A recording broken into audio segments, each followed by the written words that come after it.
in Zoom. All right. Hello, everyone. My name is Kim Granata Clark. Welcome to my Ergonomics and You podcast, talking about all things ergonomics and business. I'm an ergonomics specialist, and my company is Ergonomics and You. I'm your posture tutor.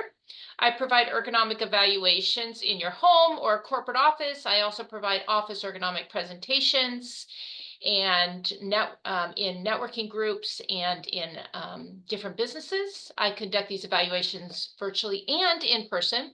I'm from San Jose, California, and I'm now living in Tampa, Florida. This is my third podcast, and I'm honored to have Alison Heller-Ono, President and CEO of Worksite International, Director of the Worksite International Ergonomics Training Academy. We met in California at a BAER meeting, Bay Area Ergonomics Roundtable, and unfortunately, it's not going anymore, but just the email is active. She's a very accomplished ergonomist, and her company Worksite International started in 1993. She has an academy where she she brings in speakers to talk about different subject matters. She trains people to be certified in ergonomics. She's developed online trainings for corporations and professionals, and she has many white papers she has written. She has many credentials as a certified industrial ergonomist, a certified professional ergonomist, certified disability analyst, and a certified management consultant. If that doesn't say you're accomplished, I don't know what does. So thank you so much, Alison, for agreeing to be on my podcast today. Oh, well, my pleasure, Kim. Congratulations on putting a podcast together. It's not an easy thing, and so I'm happy to be here as your third guest of your endeavor. Thank you. Thank you. So tell me a little bit about yourself. I know you have, personally about yourself. I know you have two beautiful dogs. Yes, I have two standard poodles, Lulu and Boo Bear. Oh. Lulu's with me today at work. She's a definite improvement to the work environment here. So she helps me get up and going after I've been sitting for a long time. She'll poke me with her nose and say, "Mama, it's time to go for a walk." But I live in California. I live in a beautiful part of Northern California called the Central Coast on the Monterey Peninsula. And I live close to the Monterey Bay in Pacific Grove specifically. I don't know if people have been out there.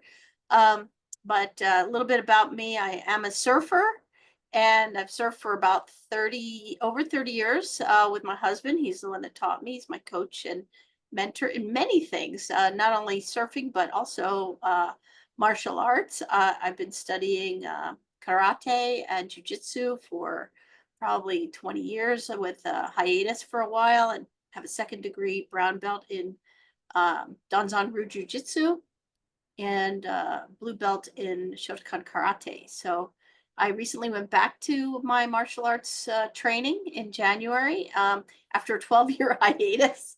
And I must say my joints are feeling it a lot more than they did 12 years ago.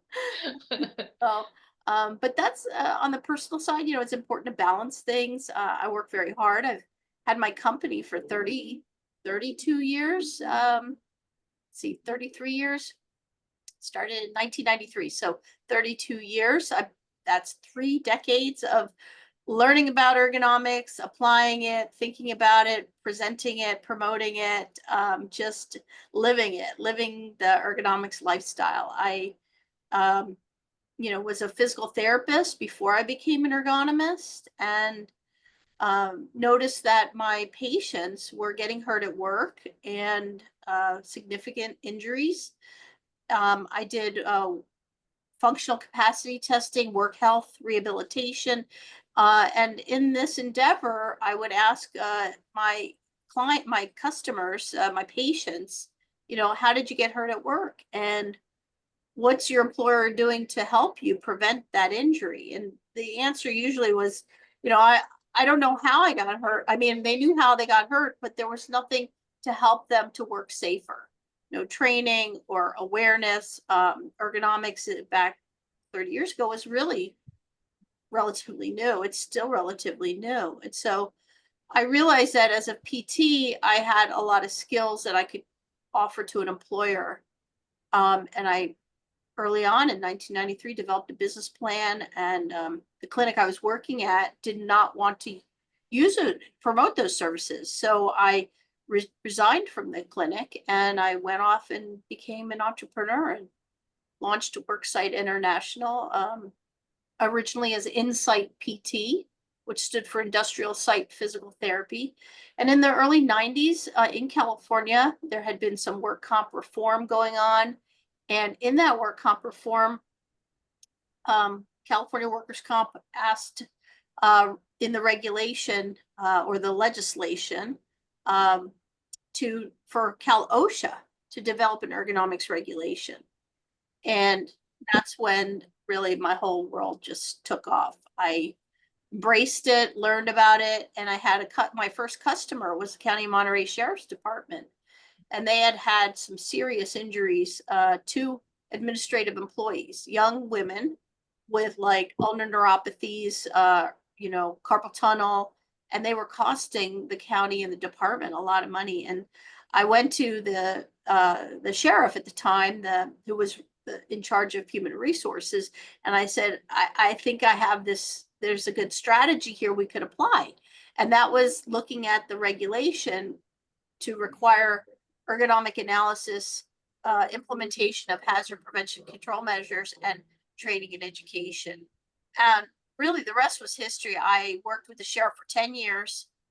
And I tested a lot of my theories and practices that are in place today. And I validated my work with the sheriff. I tracked my outcomes and presented those outcomes nationally and internationally the first decade of my career as an ergonomist. And it just really showed to me the value and the power of ergonomics as a change agent, even for a government entity. So it was really very powerful and moving and inspirational for me and the Sheriff's Department to keep my contract for as long as they did and to believe in it and apply it. It was quite the journey. So that journey isn't over, but that's kind of the early roots of my beginning. I love it. I love it. Yeah, I lived in California, so I was in the field of ergonomics for 20 plus years, and then I moved out to Florida here for a couple, almost 4 years, going in July, I think. And what a difference! California is very robust with ergonomics. People know what it is. They have people in-house, or they have consultants coming in to do evaluations. And I came out here to Florida, and that's not the case at all. People don't even know the word ergonomics, or I have to explain it to them. They're like, "Oh yeah, okay, I had someone come in and do that," and such like that. So I was shocked on it. It's not worldwide, it's certain states that have really taken taken ergonomics and really took care of their employees in the individual companies, or have reached out to to consultants to come in to their company to provide the services. Yeah, I think in this country right now, Oregon, Washington, California, the West Coast, very progressive. We all know that. And it is a huge difference. Michigan, I think maybe on the East Coast, I'm thinking Massachusetts, but other than there's only 4 or 5 states that have some, Ohio. Ohio's big on it. Mostly as a work comp management strategy. And you notice in the beginning, I said that in 93, it was the work comp legislation that was created to lower workers' comp costs for employers that included for Cal OSHA to develop the regulation. So it was through the legislation. So if you have a state that's progressive and values employee rights, then there's health and safety. If they have a separate Cal OSHA, they have a separate OSHA division. A lot of these states, many of them are under the jurisdiction of Fed OSHA. And we know now with this current administration that there's a lot of weakening of NIOSH, CDC, OSHA. So it's really up to the states to step up. And, Kim, that in the beginning of my early years when I was really thinking about ergonomics as a business, I looked at the regulations, the legislations, the safety rules and regs, and also the ADA, the Americans with Disabilities Act in 1990. It was written into law. And so that also told me that employers need to provide accommodation for people with injuries or people with impairments, disabilities that cause a limitation to a major life activity. And working was one of them. So I knew that ergonomics had solid foundation, regulatory, legislatively, on these, based on these times. And it was right. It was a great time to launch the business and open it. So that's important to follow that. And, it just means that it's going to be a little harder in Florida to get the message across. But there are employers who, they still have to pay for workers' comp. They're going to want to lower it any way they can. So that sounds good. That's true. Well, So my husband was looking for a job, and he actually might have almost got a job in Minnesota. So I was like, is there ergonomics in Minnesota? And it's up and coming. It is listed as one of the states that have ergonomic programs. It's yeah, I forgot about Minnesota. They just legislated for, I think, manufacturing facilities. There is right. a regulation or a legislation for Minnesota also. In healthcare, I think. So yeah, it's important to follow it. And it just means if you're in your own business, that those might be good target areas for you, That's right. So let's, just while we're talking about ergonomics, maybe share your definition. I'll share mine. Yeah, ergonomics, I usually say setting up the employee, setting up, oh my gosh, I say this in presentations all the time. Ergonomics is setting up the employee to reduce and prevent discomfort. So someone that's 5'2" doesn't have the same setup and different than someone that's 6'2". So we need, unless they're sharing the same workstation, we need to find that balance. But it's setting up the person, not the workstation. Yeah, for sure. I like to say ergonomics is the relationship between you and your work environment. That includes the tools and materials you handle, the tasks that you perform in the environment in which you perform it in. And it seeks to maximize human performance and comfort and efficiency.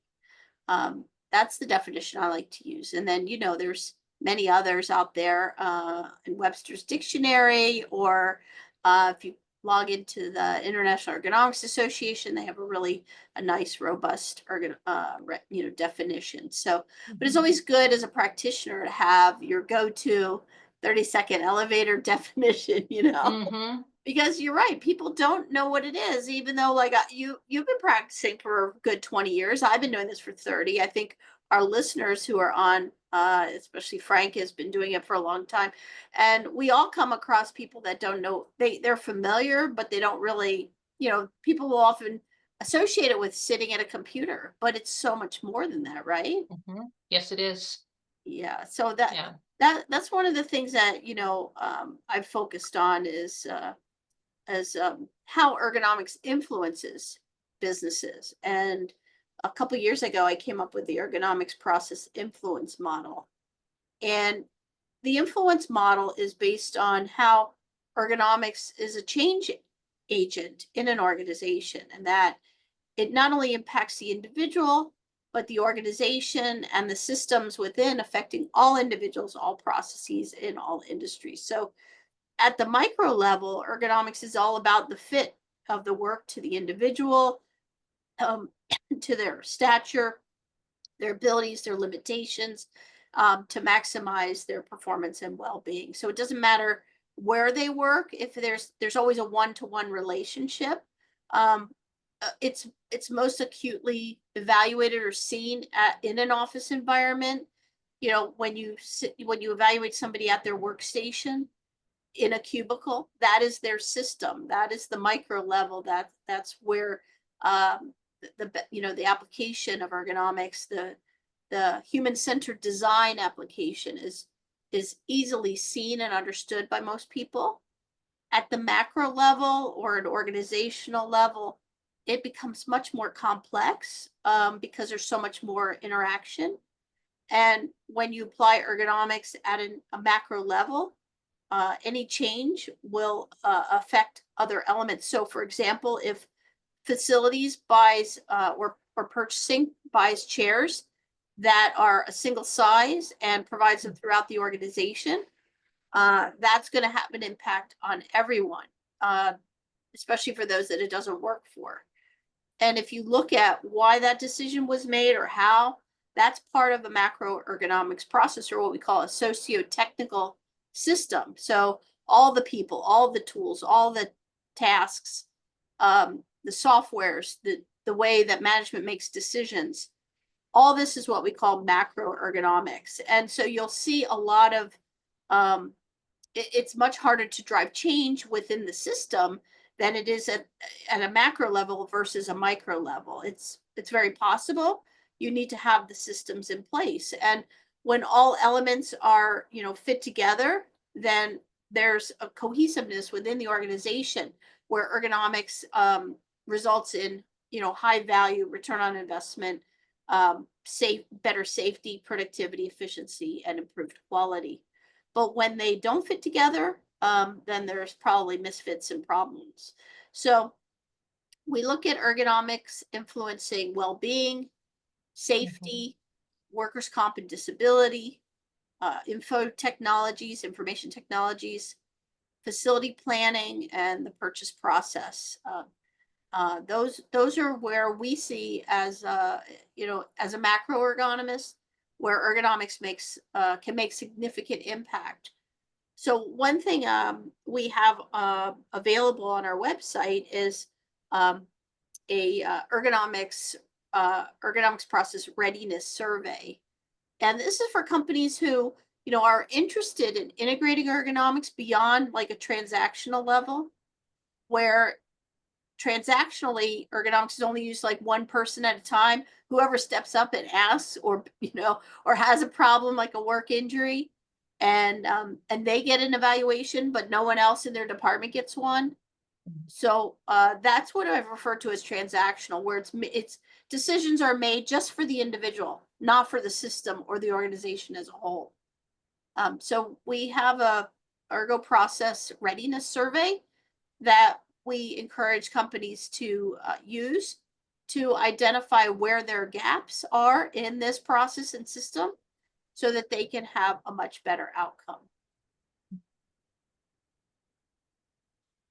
That's great. A lot of information there. And it is important. And sometimes by one person speaking up, then it kind of explodes, and other people are like, well, that person got a sit to stand workstation. What about myself? And then it opens up the door to HR and to managers that, oh, wait a minute, maybe we need to look into that, because maybe there's this quiet voice that someone, doesn't want to speak up because they're afraid they're going to get in trouble, but yet there's that one person that'll speak up, and then there'll be other people be like, yeah, we're not comfortable in our workstations. So that's good. Well, yeah, and that's one reason why sometimes it's like transactional.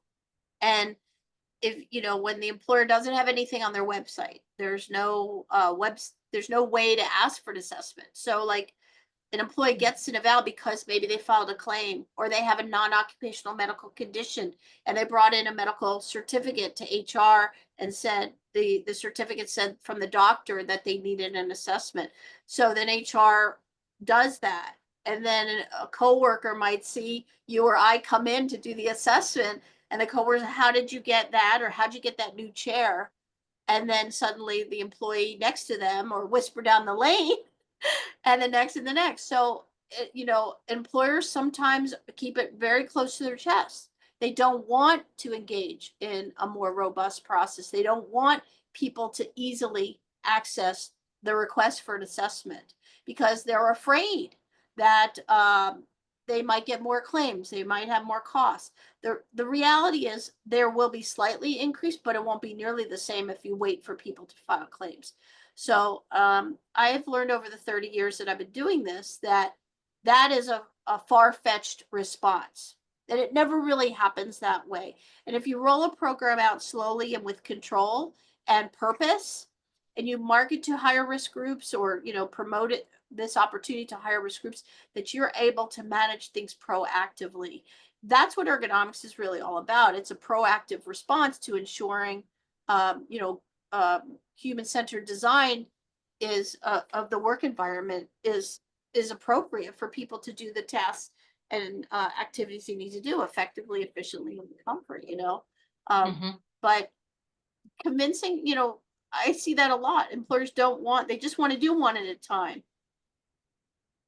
And I think it's short-sighted, but that's their prerogative. And they may not they may be afraid, like, oh, everyone's going to want a new chair, everyone's going to want an electric desk, everyone's going to want a desk converter.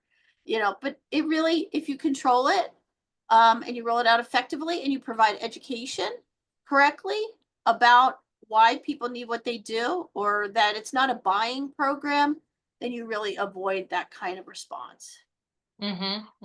Exactly. I was doing some research and they were saying that, by providing ergonomic interventions, up to 59% reduction in workplace injuries, 65% in decreasing workers' comp claims, but then there's a 25% increase in the productivity, based on having a program set in place. And you would think that managers would go for that because it sounds like you're saving money by not, people not scheduling work, getting a workers' comp or setting up a workers' comp claim or something. Yeah, So yeah, filing a claim. filing is the word. Yeah, so those are really powerful statistics. It's not so much management, it has to come from leadership. Now, management is part of leadership, but it's Yes. really the C-suite. What are their directives? What do they know? And this question I ask always, what do they know and understand about the value of ergonomics? Like, so it unless they have people like Frank, who's on the call, providing statistics about the value that their program is bringing, they won't ask these questions. Or unless HR says to leadership, the C-suite, the let's see, HR director, or HR chief HR officer, you know if they need to be monitoring their claims now, and their losses. And often when they see those increasing, either premium fees or the cost of medical costs and indemnity costs, these are the painful triggers that often help to drive an employer onto the looking for solutions. And there's no one size fits all. But when you have a savvy leadership team who's looking at their data, that's the only way really they're going to know, other than directly asking employees. And I'm on the advocacy side of a participatory approach, where you allow employees to push up their concerns. So you have a request form on the website that allows people to ask for assistance. We call this the ErgoCase request form. And on our website, we talk about it as the ultimate MSD claim avoidance form, because when you allow people to ask for assistance from the time of hire, as a onboarding evaluation, to when they first have symptoms, when they have a non-occupational concern, a safety concern, or they relocate and their desk is different, or their chair's not working right. When you allow people to ask for ergonomic support during this, for these reasons, these are all what we call leading indicators. So if human resources and leadership are just looking at risk from a loss control standpoint, and from their losses, their loss runs and things like that, number of claims, that it's too late. These have already happened. So you need to go back upstream. And that's what I like about this ultimate MSD claim avoidance form, the ErgoCase request form. It is an upstream document. It's an upstream form that allows employees to proactively ask for assistance before, the claim occurs. And that's where the value of that prevention comes in. That's so true. That's very true. Yeah. I mean, lowering workers' comp claims, reducing being absent. That's a big word. Yeah. And because of injury, people are taking time off, and companies don't need that. They want their employees to be there. So by having a program and having the employee being able to speak up by putting in information in those forms, it increases their productivity and such. Yeah, I mean, having an early reporting form, that's really what it is. Hmm. And the employer must have the confidence that and the trust in their employees that by learning about these concerns early, they're going to be able to manage it much more efficiently and effectively with lower cost, And what I've found over the years, because ergonomics, a lot of this equipment, even if ergonomics as a regulation is not like highly utilized in Florida or, the East Coast or the Southeast, that many employers, larger employers, I'd say, that are national based, will have a lot of programs and policies in place, and also they'll be purchasing better equipment in the work environment. I don't know about you, but I see, most people have an ergonomic chair, and they may have a fixed height desk, but employers are providing tools that are reasonable to the most part, but could be better, and they're just not set up correctly. So when we do a proactive evaluation, there's a lot we can work with. It's just education on how to use the equipment more effectively in the right environment, and for that individual. So that's what I see. Do you see the same thing? I do. And, many companies think, oh, okay, we want people to stand. So they get everyone sit to stand workstations. Well, how many in that group are going to use the sit to stand? And so, giving them education on how to even use it. I mean, there's buttons, lots of buttons, how do they need to learn how to use the buttons? How many times should I be standing throughout the day? How much time is sitting? And then, there's that oh, we're sitting too much during the day. So now let's get them to stand. But then it's like, oh, well, how long do I need to stand? But I don't want you standing for hours on end, just like you're sitting hours on end. You need to find that balance. So it always bothers me when I go into offices and they get all this equipment. I'm like, why didn't you wait for me to make these recommendations? Why Yeah. did you go out and buy the such and such desk or such and such keyboard when, you've got individual people with individual issues, so it's nice when companies can standardize on, a set amount of products, and it makes our job a little bit easier because then we come in and we say, all right, yes, I think this product would be good for this employee and that product. But employers are trying to help out their employees, but it'd be nice to bring in someone that knows about this, knows what equipment could be useful in a company. Yeah. So speaking of that, that is Yeah. exactly the point with those desk converters. And they do not work for people that are probably 5'6" or under, for sitting. Everybody can use it in standing, if once they understand how to set it, it'll work. But the proportion of sit to stand is much lower, so you're sitting longer at the desk converter, which is on top of a fixed height desk, which is typically 28, 29, 30 inches high already, and you add the desk converter and it's much taller, for seated, keyboard and mouse use, and it creates a lot of awkward position, especially with the monitor as well on top of a 5-inch riser, which is the lowest position it'll go.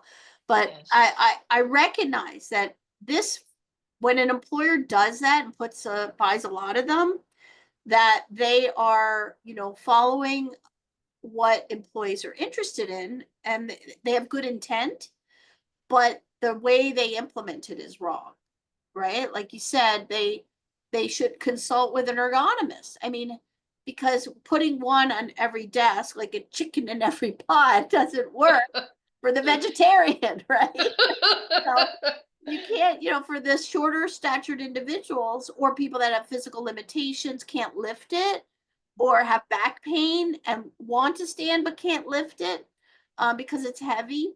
So there really needs to be a decision process. And that goes back to that ergo process influence model where you have purchasing or facilities installing this stuff, but they don't have any training about employee, measures, anthropometrics, or tasks that people are doing.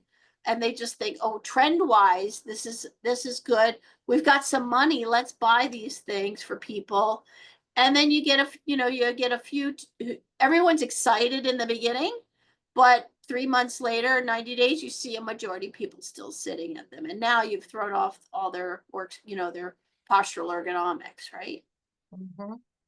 So Yeah. true. So So you spoke about what are the three essential components of a successful program? yeah, so there are many components to an ergonomics process. I think having a policy is essential. And the policy can be based on what, I would say the lowest common denominator of when you look at OSHA safety plans, Cal OSHA regulation. It only asks for three things, and that is performing ergonomic analysis, um, which is analyzing people in the workplace when they meet the scope of the regulation, but we'll put that aside. Those foundational components are being able to analyze. So we'll either have an internal specialist who is skilled to evaluate people and credentialed, like a certified office ergonomics specialist, which is a credential we offer in our Worksite International Ergonomics Training Academy, or a certified chair assessment specialist, which is another credential, or a certified remote ergonomics specialist. Those are the three credentials that we offer professionals who want to make sure they can competently and confidently perform ergonomic analysis in the workplace, either on-site or remote. And so ergonomic analysis should be delivered by someone who is familiar and competent in these skills and knows how to differentiate when a product needs to be changed or improved, and how to source it, how to buy it, how to prescribe it correctly. And there's certain skill that goes with that. This is not just a out of the box checklist. That's a yes, no criteria. That's not going to give you any insight into how that person's working. This is a theory and practice and application and methodology that goes with performing an ergonomic analysis. So I think that a lot of employers in that component often undervalue it, underrate the importance of it and the skill required. Okay. Now, there's no licensing required. So there is a low common denominator that, sure, you can just use this free open source document from Cal OSHA for office ergo assessments. There's nothing wrong with that, but do you know what the information means? And do you know how to drive change or make change after, and what is required? And I think that's where people fall off the edge. They don't really know that. And they'll, bring in product that doesn't work for people. They'll spend money on poorly prescribed equipment that individual now is stuck with, because you only get one shot at this, right, to make it better usually. So putting that aside, ergonomic analysis is the primary component of every ergonomics program. The second is hazard prevention and control measures. That means basically, what are your solutions going to be? Engineering changes. Are you able to substitute a change, or take one chair out and put another chair in that has better features and fit? Or do you need to purchase that product? So engineering changes, redesign a tool, redesign the job, which would probably be could be on engineering or administrative type actions, but which is the second category. So can you do job task rotation or task interruption? Can you redesign the job or the way it's performed? Can you provide breaks and interruptions, those kinds of things administratively? Training and education is a big component, and that is the third component. You could look at training and education as a hazard control measure also, by training employees in how to better use their workstation equipment and tools, which is what we were talking about, where employers provide relatively useful equipment, but people don't know how to use their mouse correctly, where to place it correctly, or their keyboard correctly. Um, Overuse of macro keys with multiple fingers, some really simple strategies that we intuitively, we perform these using these tools, but no instruction. I mean, as long as I've been doing this, mouse use is probably one of the most undervalued techniques. Where to place the mouse, how high should it be, what's the mouse design that will work, and so this having a program in place should allow you to target either through analysis or implementation of control measures or through the training and education or as a combination resolve a lot of these common issues. So those are the three components: ergonomic analysis, hazard prevention and control measures, and to mitigate the risks that you see, and training and education. And just for your audience, there's primary and secondary ergonomic risk factors. So primary are forceful exertion. So when you have to lift, push, pull, hold, or grip, or pinch, those are forceful exertions. We have awkward postures where you're outside of neutral position where your head should be over your shoulders, shoulders over your hips, hips in line with your knees, feet on the floor. When you're not working in neutral, you sit forward, you sit with forward head, you sit away from your backrest, your legs are dangling. We have static postural exertions, or static posture where you hold the same position for an extended period of time. We have repetitive motion where you're doing the same motion pattern over and over, and contact stress where you're leaning maybe on your wrist or you're sitting on your butt for a long period of time, or you're leaning on your forearms or elbows. So contact stress, those are the four primary risk factors in typical office environments. And then industrially, you have, like vibration or hot and cold exposures, environmental impact issues. And then we have the psychosocial and organizational risks, which I won't explore. But the primary risk factors, normally when we do ergonomic assessments, that's what we're looking to eliminate these. These are the easier ones to eliminate. But realistically, the world has become more in tune with psychosocial or mental health, cognitive load, more awareness on that. There's more tools on measuring psychosocial impact of work, like how you feel about work, the work stress, work demands, monotony, repetition, relationships, and things like that. So those are what I refer to as secondary risk factors. They're harder to measure, but there are better tools now. And oftentimes you can eliminate the primary risk factors, but then you're left with the secondary, the work demands and the pressures, the low, maybe the downsizing. Like, look what just happened with the federal government. And the workers that remain, the stress level is so high for them. And on top of it, it may have primary risk factors, but it's the secondary that are really impacting their physical, their physicality, their, how they feel, muscle tension in the neck and shoulders, etc. So all that goes into assessing an ergonomic analysis. You don't get that from a checklist. No.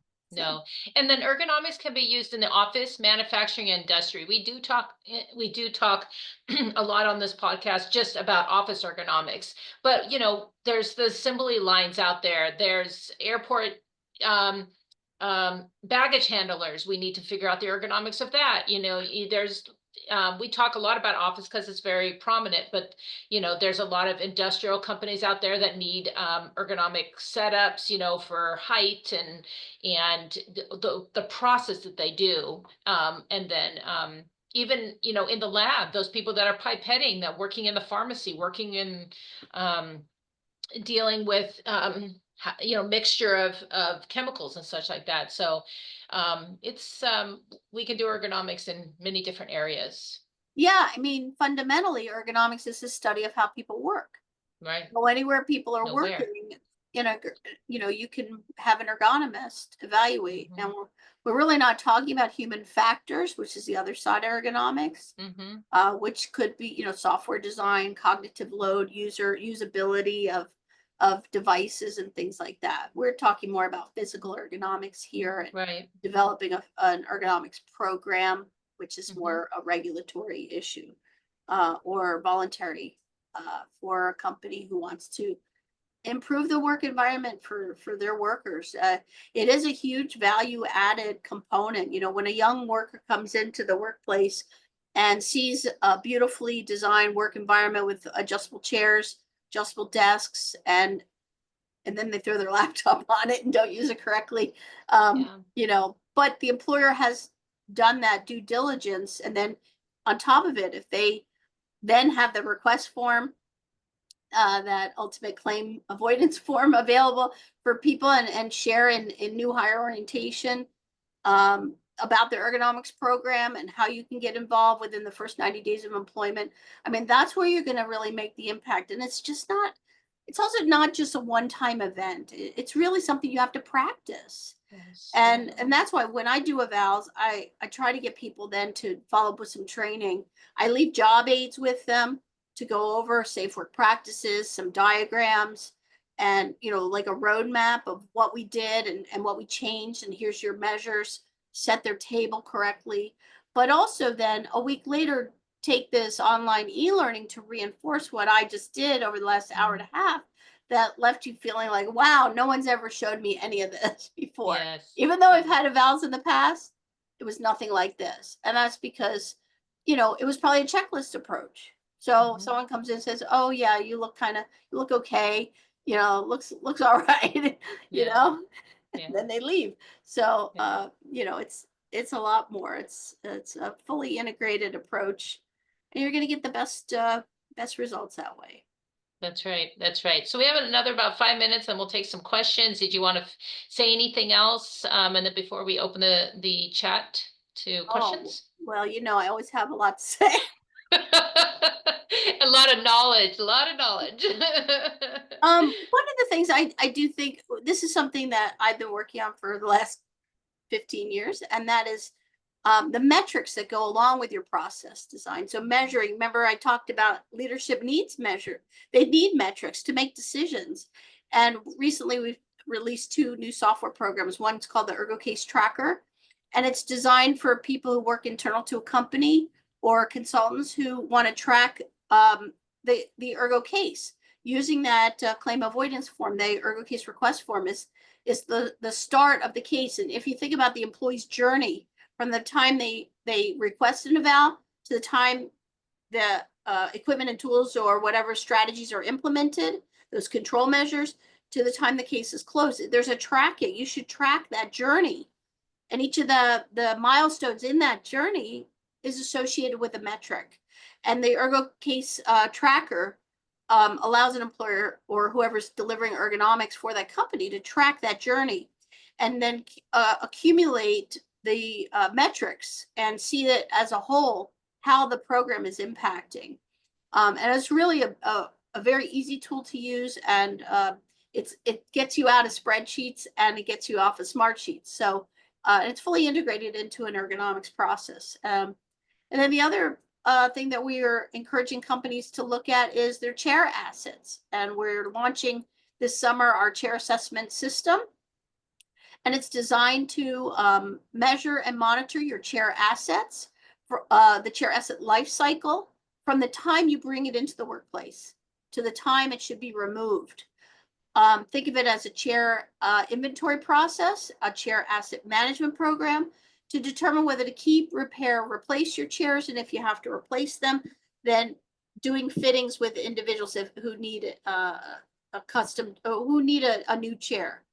And so this chair assessment system will track that process. And it's designed primarily for facilities, purchasing, anybody who's, evaluating chairs in the workplace, bringing them in, or needs to manage them. Chairs are an unrecognized asset in the workplace. It's very undervalued. And this this program brings clarity on how that system of chairs can be more effectively managed. So really excited about these two components, these two softwares that measure the metrics around ergo processes, especially in the office and particularly around chairs. Very good information. Yes, I'm learning about the chair assessment system now. Yes, you are. You're one of So, my early adapters. Thank you for yes. testing it Uh, for me. Thank you, thank you. All right, so let's open it to questions. Ian is on, and Frank. Frank, do you have any questions for Allison? Hey, No, Frank. I got done working with Allison pretty recently, I guess. Well, time flies. Maybe it was almost a year ago, but getting through the program that she's been mentioning, which was very valuable for me. So a lot of this is review, but I always like to hear what Allison has to say. So Thanks, Frank. you're welcome. Yeah, I'd love you to try the chair assessment system. Nice, nice. Very good. And Ian, you're just probably here to listen, right? Yeah, I really enjoy these opportunities to be able to display ergonomics because I feel like there's not always an opportunity, especially in the podcast realm. So I really love what you're doing, Kim. Oh, well, thank you. Thank you. Appreciate it. Yeah, we need to get more listeners. I know. I'll have to work on that later. So something new for me. So always learning each and every time. So Yeah, Frank, I'd like to ask you a quick question. What are the trends you're seeing? How are things going? If you tell us a little bit about your role and where you're at and what trends do you see? Sure. Well, I've been at Colorado State University for just over 20 years now, doing, as was mentioned, ergonomics everywhere from the office to the industrial side, with our vet teaching hospital. So animal handling, food service and custodial and so on that you can imagine in a large university. So, the same kind of trends, with, wherever else there's work taking place, as you mentioned, Allison, the ergonomics world is pretty much everywhere, and everything that we do and all tasks, tools, equipment, and how it's designed and meeting our capabilities and understanding our limitations. But in terms of what, I see a lot of issues within the office, and at CSU, we have a good program. And we, much like you mentioned, we're trying to catch things early before it comes to a claim. We're not being as reactive, and could we still be more proactive? Sure, but trying to catch people early before they have issues, and usually their discomfort's low, but we're catching them quickly. We're doing an evaluation and getting in there and finding the root cause of the problem, making suggestions, and implementing solutions that will help them reduce their chance for injury, adjusting the table lower, keyboard tray, keyboards and mice, and things like that, and chairs, of course, as well.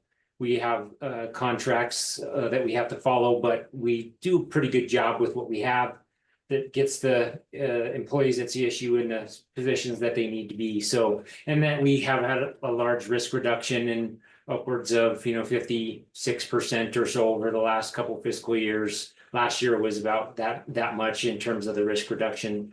And the same thing goes in the non-office world with implementation of scissors, lift carts, dining services. They have heavy tubs of chicken and things like that, upwards of 90 pounds. So sliding rather than lifting, those types of things that are really beneficial for those individuals, and custodial types of operations as well, and training aspects to try to minimize their heavy workload, cleaning showers and dealing with trash and all that kind of stuff too. So those are the common things we see in trying to implement solutions and tools that will work for them to minimize their risk.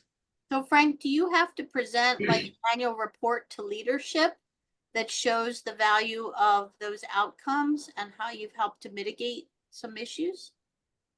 I have. It's not necessarily required, but it's something that I've developed, and especially when we've had a new director come on board, it was valuable, very much so, to have that type of metrics. Like I mentioned, 42% reduction in industrial world, 56% reduction in risk in the non-office world, even though 80% of employees come to us with discomfort, but it's relatively low. We intervene.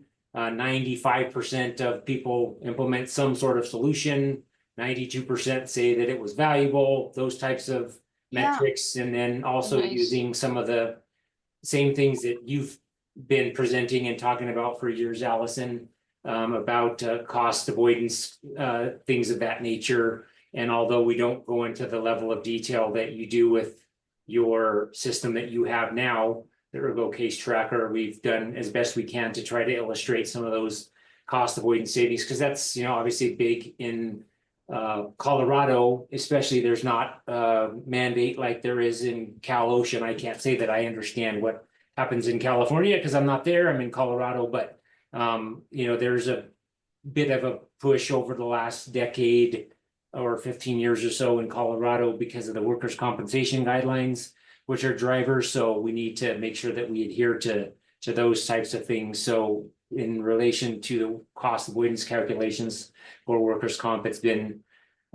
pretty valuable in showing how beneficial the programs and services that we offer actually are, in addition to training and all the other things we're trying to do. Yeah, I'll just say, wow, Frank, you get a lot done. You got a little city there, and so you've got all these office and industrial, in unique environments. But think of if you didn't have your process in place, all these missed opportunities. And that's what, we're directing this podcast to employers who don't really have a program or don't have a program that's reaching the people they need to reach, because look at the value that you've been able to provide to the university. Of course, you've been there 20 years, so you've had a lot of time to make these changes, and it does take time. These programs, you need to continue to commit and improve and iterate and learn from them over time. But it just starts with that foundation and having the right person. So that sounds fabulous. Congratulations on all your success there. They're really lucky to have you. Thank you so Frank, much. do you have a team that works, or is it just you putting this together? I have someone to help me, but for a great majority of the time, it was largely myself. I've had some people come and go, but by myself. And as Alison mentioned, and for those listening, can understand, I'm sure that it does take some time, and it took, having the right resources and then, excuse me, the right teammates to come on board to help build the process that we have. It wasn't going to happen overnight, and a lot of roadblocks and barriers along the way. But just much as Alison mentioned, and those of you have heard different definitions of ergonomics, and that's one of the ones that I would use is designing the workplace, whatever it might be, to meet the capabilities and limitations of the people that are working in it, and accounting for their limitations while trying to enhance their productivity and performance as much as possible, and making sure that their well-being is enhanced to the maximum benefit they can have it enhanced, and that they go home and can do whatever they want to do in their personal life and not have something that happened at work come home with them and impact their ability to do the things they want to do. So I think all that stuff combined, multifaceted and overlap with performance and productivity to health and well-being, and not just from a physical health standpoint, but a mental health standpoint as well. Trying to account for all those types of things has been very valuable and rewarding, and it did take a lot of time and a lot of effort. But and technology changed. Back in 2003, we didn't really have the things that we have now. There were no tablets, and Teams and Zoom didn't really exist back then, at least, or that we're in their infancy. So we've had to adapt and change, and has made things a little easier and allowed us to gather the information that we needed to gather. So much like I know Alison's software a little bit, that it does make things easier, and it does make things less stressful for the team that might be using it, in addition to obviously the end user, an employee, or the client that might be doing or having an evaluation. Make it streamlined and faster to complete, and make it easier for the client, or the end user, to understand what's coming out of that system as well. Otherwise, it's just hard with spreadsheets and other methods of tracking. So technology is your friend. It might cost a little bit, but it's going to be less costly than hiring another person or two or three, which you would ideally love to have, but it's probably not feasible, especially in today's economy kind of thing. So it did take some time, but we have grown and gotten to where we are now, which is pretty outstanding. Amazing, amazing work there. Congratulations, Frank. Yeah, I think Thank use you. of technology really expands our reach. So, there's others tech, software form, enterprise-based softwares that include self-assessment. The Ergo Case Tracker does, and it's really just a management tool for the ergo specialists on site like yourself to track and manage and present metrics to leadership. I really appreciate you mentioning the term claim avoidance. Because that's always been my focus as a PT. That's how I got into ergonomics, because I saw it as a claim avoidance strategy. And so my work has been validation of participatory ergonomics, ergo process design, ergo influence model as a claim avoidance strategy. So appreciate that, but it serves so many other valuable outcomes, as you've indicated here. So Ian's perspective is a little different. Ian is a digital marketing associate here at Worksite International. Ian, can you just, I don't mean to put you on the spot, but what have you observed the last couple of years, working with us and the reach we're having and what you see as an influencer from your perspective? I've never before joining you and Worksite International, I've never seen how much education and thought goes towards helping people figure out either how they're fitting incorrectly or how they're working in a workstation incorrectly. I remember the first week that I started with you, you helped me with everything. You got my desk fitted correctly, my chair fitted correctly when I'm standing up. So you made sure that I was perfect and ready to go. As somebody that's in their young 20s, I've seen that people in my generation have begun to think more ergonomically and kind of be more self-conscious about how they sit and how they work compared to previous generations. I know that ergonomics can be kind of thrown around and not used correctly. Like the other night, I was watching a TV show where they're giving away a chair in some contest, and they said this chair was ergonomically fit and it had no armrest.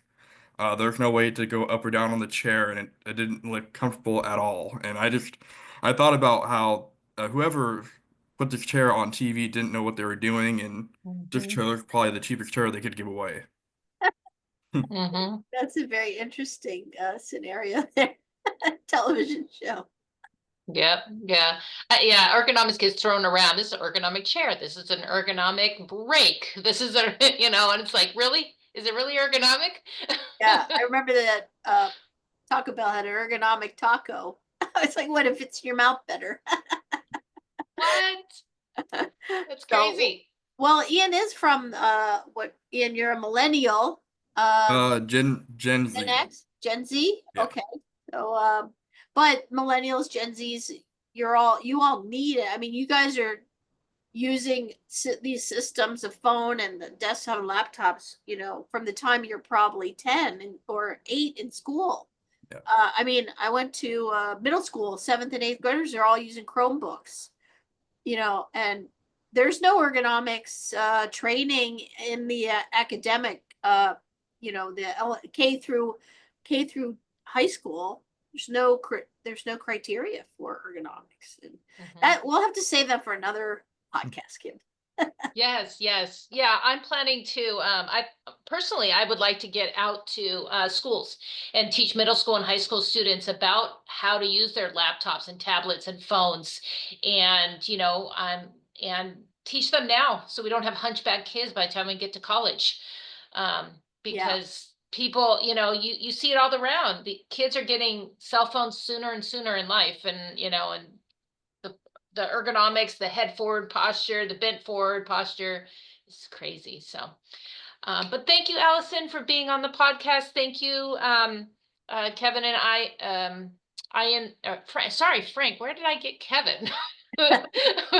Frank and Ian for being on live, and I will put Allison's contact information in the I'm gonna put this back on LinkedIn, put the recording back on LinkedIn. I'll put the all the contact information. So any other further questions from any of you?